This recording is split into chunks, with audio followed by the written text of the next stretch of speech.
안녕하세요. 김태원의 현명한 투자자 방송 시작하겠습니다. 오늘은 GS 글로벌에 대해서 말씀을 드리겠는데요. 지난번에 그 동해 심해 가스전 개발 전략회의라는 걸 이 산업통상자원부 주관으로 해서 이제 열렸습니다. 이게 이제 대통령이 말한 동해 심해 가스전을 개발하기 위한 전략회의라고 그러지만 이 정부에서 일단 대통령이 돈을 쓰기로 한 이상 돈을 쓰는 신용을 해야 되고 또 여기에 민간 기업들이 참여한다는 모습을 보여줘야 국민들이 세금 도둑질이라고 손가락질하며 비난하지 않을 변명거리를 만들 수 있기 때문에 이제 기업들을 이제 들러리로 세운 거죠. 그래도 포스코 인터내셔널이나 SK E&S, GS 에너지 같으면 그래도 대기업이기 때문에 그래도 국민들한테 어느 정도 신뢰가 있지 않을까라는 생각이 좀 들기도 합니다. 하지만 이 참여한 이 산업통상자원부가 불러서 이 동해 심해 가스전 개발 전략회의에 참여한 이 기업들은 다 처해진 위치도 다르고 상황도 다르고 또 자신들이 이 전략회의 이제 심해 가스전 개발에서 원하는 바가 다 다르죠. 기본적으로 포스코 인터내셔널은 지난번 MB 때 이미 한번 포스코 그룹은 해외 자원 개발에 동원돼서 만신창이가 된 걸 본 적이 있습니다. 그래서 지금 현재 윤석열 정부 내에 참여하고 있는 이 친이계 인사들이나 이 포스코 인터내셔널을 포스코 그룹을 한번 해먹었던 그 친이계 인사들은 어떻게 하면 포스코 내부 자금을 끌어다가 자신들이 원하는 세금 도둑질을 할 수 있는지 이미 예전에 한번 경험을 해봤기 때문에 너무 잘 알고 있죠. 그래서 포스코 인터내셔널은 그 미얀마의 가스전을 개발해본 경험이 있다고 해서 불려나간 걸로 보이지만 결국은 이 판에 호구가 될 기업이 필요하다면 그건 아마도 포스코 인터내셔널이 될 가능성이 높죠. 그리고 SK E&S는 대한상위 회장인 최태원 회장이 그룹 회장으로 있는 SK그룹의 대표적인 에너지 개발 회사입니다. 실제로 이제 이 순이익 영업이익도 꽤 크게 나오고 있는 매년 조 단위로 이제 내고 있는 회사로 알려져 있는데요. 근데 얼마 전에 SK그룹이 최태원 회장이 직접 나서서 그 한국산업은행장을 만나가지고 이 자금 융통을 좀 자금 지원을 요청한 것처럼 SK그룹 자체는 지금 유동성 위기에 빠져들고 있는 상황입니다. 그리고 GS에너지도 우리나라 대표한 에너지 회사이기도 하죠. 하지만 GS에너지도 역시 이제 비상장 회사이기도 하고 또 이 GS에너지 내부에 이 에너지 관련해서 여러 기업들이 있습니다. 가장 위로는 그 지주회사인 GS가 있고 그 밑에 GS에너지하고 GS글로벌이라는 회사도 에너지 유통 쪽을 담당하고 있죠. 그런데 GS에너지는 직접적인 에너지 개발 회사에 이름도 에너지가 들어있으니 국민들한테 보여주기 좋으니까 불려나간 것 같고 실질적으로 GS그룹 내에서 이 사업을 한다면 GS에너지가 직접 나서서 하기보다는 GS글로벌 같이 여러 가지 사업을 할 수 있는 이 상사주가 나설 가능성이 큰 거죠. 하여간 이런 그 전략회의를 하고 또 이 한다는 사진을 대대적으로 기자들 불러다가 이 보도자를 뿌리면서 했기 때문에 여기서 이제 시장에서는 바로 거기 민감하게 반응을 보였습니다. 지난주 금요일날 그 GS글로벌이 상한가 쳤고 그 다음 그 토요일 일요일 지나고 월요일날 문 열자마자 GS글로벌은 급등을 했죠. 하지만 포스코 인터내셔널은 별로 주가가 지지부진한 모습입니다. 왜냐면 결국은 이미 예전에 한번 이 포스코 그룹이 이 MB 때 친이계들에 의해서 이런 에너지 개발 사업에 동원돼 가지고 아주 만신창이가 된 걸 본 적도 있고 또 때마침 포스코 그룹 회장도 예전 그 MB 때 그 MB와 그 박근혜 정부 때 이런 신기술 그러니까 신사업 팀장 즉 사장급인데 이런 해외 자원개발 사업이나 이런 것들을 통상적으로 해봤던 그 총지휘를 했던 사람이기 때문에 그 포스코에 대해서는 투자자들도 별로 그렇게 좋지 않게 생각하죠. 왜냐면 이런 데 동원돼서 포스코가 돈을 본 것을 본 적이 없기 때문에 그렇습니다. 하여튼 서두가 좀 길어졌고 GS그룹 내에 GS가 실질적인 지주회사 역할을 하고 있고 그 지주회사 밑에 GS에너지도 있고 GS글로벌도 있습니다.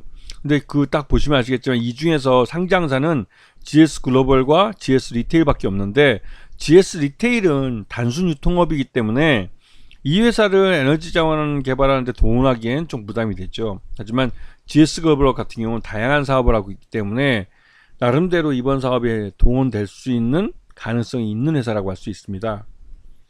지금 보시게 되면 GS 글로벌은 무역 유통업이 기본, 좀 상사업이죠. 상사업을 기본으로 하고 있고, 거기에 물류 부분과 신사업으로 다양한 사업을 벌일 수 있는 이런 신사업에 대한 탐색 기능, 이런 것들을 하고 있죠.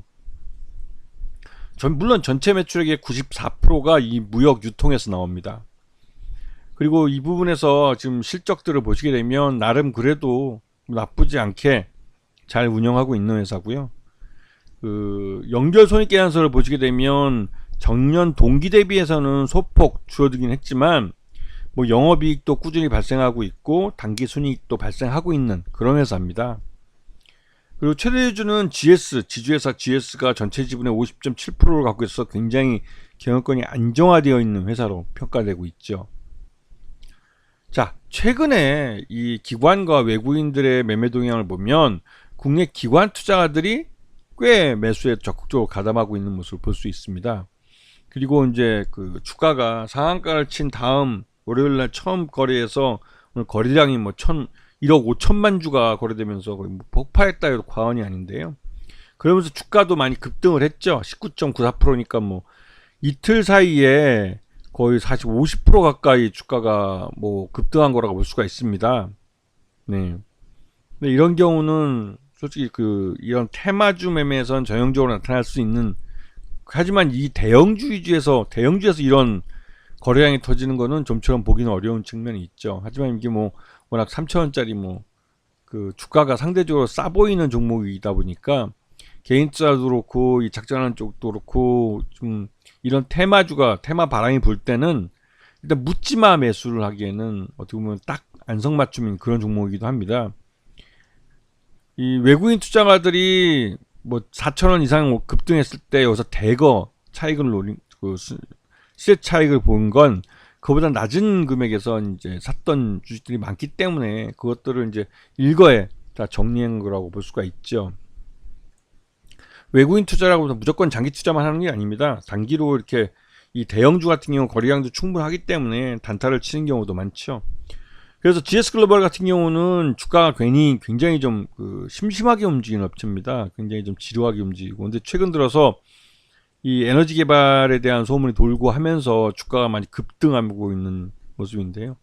지난주도 그렇고 이번에 주가 장대 양봉을 그리면서 급등을 했고, 또 급등한 끝에서 이제 주가가 흘러내리면서 거의 뭐 한 1억 5천만 주가 거래됐으니까 말 다 했죠. 이 전체 발행 주식 수가 뭐 한 바퀴 다 돌았다고 해도 과언이 아닐 정도로 거래량이 터져버린 겁니다. 자, 하지만 GS 글로벌이 1분기 실적 기준으로 봤을 때 적정 주가 한 5천원 정도 나오는 우량한 회사입니다. 그런데도 불구하고 주가가 이렇게 낮게 거의 반토막인 2,500원 밑에서 이렇게 거래됐던 이유는 이 GS 글로벌의 대부분의 매출이 그룹 내부의 일감에서 나온다는 거죠. 즉 성장에 한계가 있는 그런 회사라는 뜻입니다. 이게 이제 좋게 말해서 그룹 외의 다른 외부 기업들이나 그런 일감을 받으면 성장성이 더 높지 않냐라고 말할 수 있는데, 그룹 내부의 일감만 맡아서 일하던 이 회사가 그룹 외부의 일감을 맡아서 하는 거는 좀처럼 쉽지 않습니다. 그거는 완전히 그룹 해체돼서 기존 오너 일가에게 기대기 어려운 그런 상황에서나 벌어질 수 있는 일이고, GS 글로벌 같은 경우는 이렇게 그룹 내부 일감에 대한 의존도가 높기 때문에 그에 따른 주가 할인이 발생하고 있었습니다. 거의 뭐 50% 정도 할인돼서 거래되고 있었던 거죠. 하지만 최근에 이러한 자원 개발에 대한 테마주 바람이 불면서 그나마 또 관련 주 중에 가장 싼 주식이기 때문에 묻지마 매수세가 개인들에서 막 쏟아져 들어온 것이죠. 좀 이렇게 주가 급등한 종목들은 실적이 뒷받침되지 않으면 솔직히 좀 버티기 어렵다고 여러 번 말씀을 드렸어요. 물론 GS 글로벌이 적정 주가가 5천원 정도 되기 때문에 지금 주가가 적정 주가보다 밑에 있기 때문에 이게 뭐 더 갈 수 있다라고 말하는 것은 조금 성급하다는 생각이 좀 들기도 합니다. 왜냐면 기본적으로 이 회사의 수익성이라는 게 내부 일감이라는 한계를 갖고 있는 회사고, 그 말 뜻은 외부 확장성이나 성장성에 대해 제한이 가 있는 그런 주식이라는 뜻이고, 대신 굉장히 안정적으로 오너 일가에게 즉 GS 그룹에 그 배당을 50%씩 그러니까 배당을 많이 주는 그런 회사이기도 하고, 또 그룹 내부 일감이다 보니까 수익이 그 GS 글로벌에 많이 몰려들기도 합니다. 이러한 부분들을 생각해 볼 때 주가가 단기적으로 급등을 하면 차익 실현 매물도 오늘 장 후반에 쏟아진 것처럼 쉽게 쏟아진 경우가 있습니다. 그리고 또 이런 매물을 받고 적정주가 5,000원까지 올라간다 할지라도 오버슈팅이 되면 언제든지 차익 실현 매물이 나올 수 있기 때문에 고민하다 추격 매수에 나서려고 하는 분들은 대단히 조심해야 된다는 것을 분명히 알고 계셔야 됩니다. 이런 종목들의 특징이 이 고민하다가 뒤늦게 추격 매수 결정하고 쫓아가서 잡으면 그때가 바로 상투가 되는 경우가 많기 때문에 그런 것이죠. 아시겠죠? 자, 오늘 방송 여기서 마치겠습니다. 감사합니다.